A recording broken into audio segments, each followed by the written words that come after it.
Halo, Assalamualaikum warahmatullahi wabarakatuh. Terima kasih untuk yang sudah datang ke channel aku. Kalau belum subscribe, tolong jangan lupa di subscribe, kemudian bunyikan lonceng, dan jangan lupa kasih like serta komentar biar aku makin semangat ya. Penantian dalam cinta, episode 111. Melindungi Amera. Andre diam memandang Randi yang sedang duduk di sampingnya. Hingga saat ini, dirinya masih tidak habis pikir dengan apa diinginkan oleh Randi.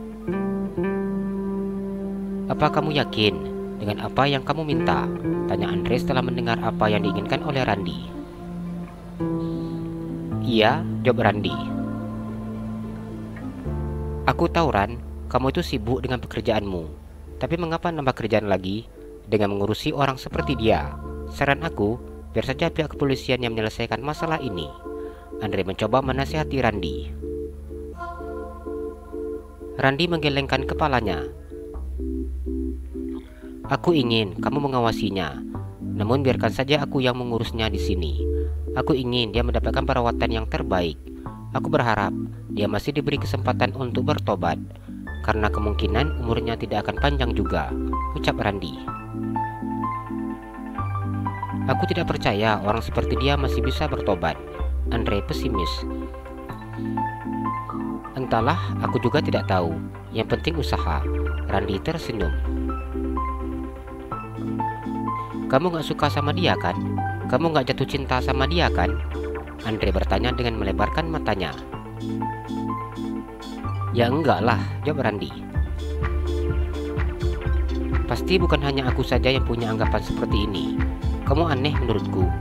Kamu mau mengurusi orang seperti dia dan melindungi orang itu." Andre memandang Randi dengan 1000 tanya. "Entahlah, aku hanya ingin kamu memantau saja. Masalah dia di sini biar aku yang urus. Dan aku minta kamu jangan kasih tahu hal ini kepada Pak Julian. Saat ini istrinya sedang hamil. Aku tidak ingin dia terlalu banyak pikiran karena mengetahui keberadaan Amera.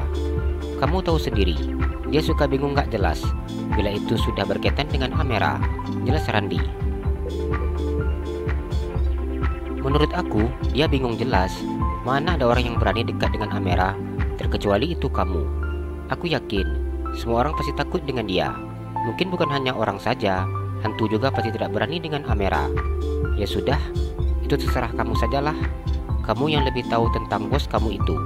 Yang pasti, kamu sudah melaporkan kepada kami tentang keberadaan Amera saat ini. Nanti anggotaku akan mengawasi Amera di sini," jelas Andre. "Iya, untuk petugas nanti yang berjaga di sini, aku akan berikan uang lelahnya," janji Randi. Andre tertawa mendengar ucapannya. "Terserah sajalah, kalau itu rezeki anggotaku, aku tidak akan menolaknya. Ya sudah, aku pulang dulu." Andre berpamitan setelah mengetahui kondisi Amera yang disampaikan langsung oleh Dr. David. Ia juga sudah melihat langsung keadaan Amera yang berada di ruangan ICU. Randi menganggukkan kepalanya.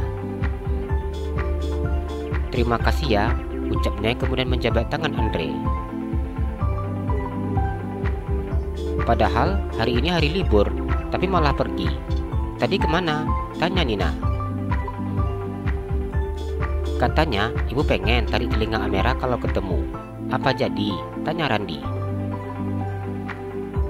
Dengan cepat Nina menggelengkan kepalanya. "Ibu takut?" jawabnya cepat.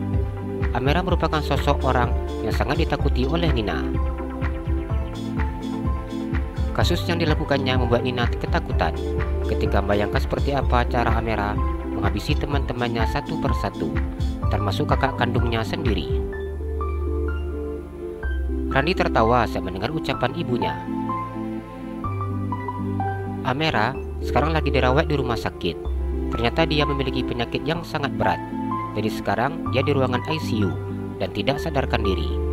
Kalau ibu pengen tarik telinganya, sepertinya ini sekarang kesempatan yang baik." Randi bercanda dengan sedikit tersenyum. "Randi gak boleh seperti itu. Orang itu sekarang lagi sakit, malah buat candaan. Ibu gak pernah ngajarin kamu seperti ini," ucap Nina tidak senang dengan candaan putranya. Randi tersenyum ketika mendengar omelan ibunya. Mungkin sekarang hampir semua orang, Bu, mau narik itu telinga si Amera karena lihat dia lagi tidur. Kalau dia buka mata, aku yakin semua orang pasti kabur lihat dia, ucap Randi. Ia masih ingat apa disampaikan oleh Andre kepadanya, dan hal itu memang benar. Perawat-perawat yang ada di rumah sakit tampak takut ketika masuk ke dalam kamar perawatan Amera. Iya juga sih, tapi Bu nggak mau seperti itu, jawab Nina.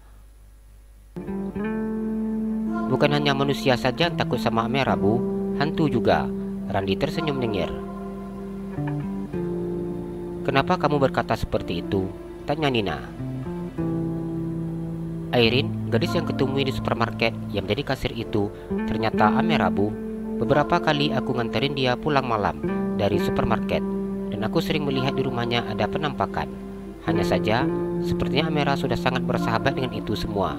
Yang aku prediksi itu orang-orang yang sudah dihabisinya. Ibu nggak bisa bayangin kalau hidup seperti Amera. Hidupnya pasti tidak tenang. Nina mengambil kesimpulan. Dia itu mengkonsumsi obat penghilang rasa sakit dan juga obat penenang. Aku rasa karena dia selalu diganggu oleh hantu dari orang yang sudah dihabisinya. Karena dia menjadi sangat tidak tenang dengan keberadaan itu semua. Karena itu dia mengkonsumsi obat-obatan penenang dengan dosis yang tinggi, jelas Randi. Ibu semakin takut kalau dengar Randi cerita tentang hal seperti ini. Tapi memang benar, bila kita melakukan hal seperti itu, sudah pasti hidup kita tidak akan pernah tenang. Makhluk-makhluk itu pasti akan selalu mengganggu kehidupan kita, sampai pada akhirnya kita mengakui perbuatan yang sudah kita lakukan. Ibu pernah dengar mantan tahanan yang makan di rumah makan ibu dulu. Dia baru keluar dari tahanan setelah 20 tahun. Dia cerita dengan ibu, dia itu menghabisi pacarnya karena ternyata hamil, dan dia tidak ingin bertanggung jawab. Setelah dihabisinya, dibuangnya tanpa ada yang mengetahui tempat di mana ia membuangnya. Ia menceritakan pengalaman dia didatangi orang yang sudah dihabisinya, hingga sampai akhirnya dia menyerah dan pergi kantor polisi untuk mengakui kesalahannya, jelas Nina. Dosanya ganda ya, Bu, sudah berzina kemudian tidak bertanggung jawab dan dihabisi lagi, Randi berkata dengan sangat kesal. Iya, orang itu juga cerita kalau dia tahanan dia habis dihajar sama napi yang lain karena dia masuk tahanan itu kasus menghamili dan menghabisi perempuan. Di dalam tahanan, kasus seperti itu dianggap kasus yang paling memalukan oleh napi-napi yang ada di sana. Hahaha, apes dia ternyata, ucap Randi. Ibu sangat bersyukur orang itu tidak menetap di dekat tempat tinggal kita. Soalnya orang itu kembali ke daerah asalnya dan dia minta ongkos dengan ibu untuk pulang ke desanya. Jadi ibu kasih. Apa orang tuanya sudah diberitahu? Tanya Nina. Belum, Bu. Rencananya aku akan beritahu orang tuanya bila Amera sudah sadar. Kenapa tidak dihubungi sekarang saja? Tanya Nina. Aku ingin meminta persetujuan dari dia. Apa dia mau aku hubungi keluarganya atau tidak? Jelas Randi. Tapi bagaimana kalau dia komanya lama? Jadi lebih baik memberitahu kondisi Amera sekarang, saran Nina. Cie, ibu kangen mantan, sampai pengen cepat-cepat ketemu, goda Randi. Nina tertawa mendengar ucapan putranya. Hanya karena nama sama saja, putranya sudah mengejeknya habis-habisan. Mau nggak, Bu, ketemu sama papanya si Amera? Siapa tahu aja dia Johan selama ini menghilang. Randi tidak ada henti-hentinya menggoda ibunya. Enggak ah, males. Nanti CLBK kalau bener, jawab Nina yang bercanda. Hahaha, ternyata ibu tahu CLBK ya. Randi memandang ibunya. Nina hanya tersenyum saat mendengar ucapan putranya.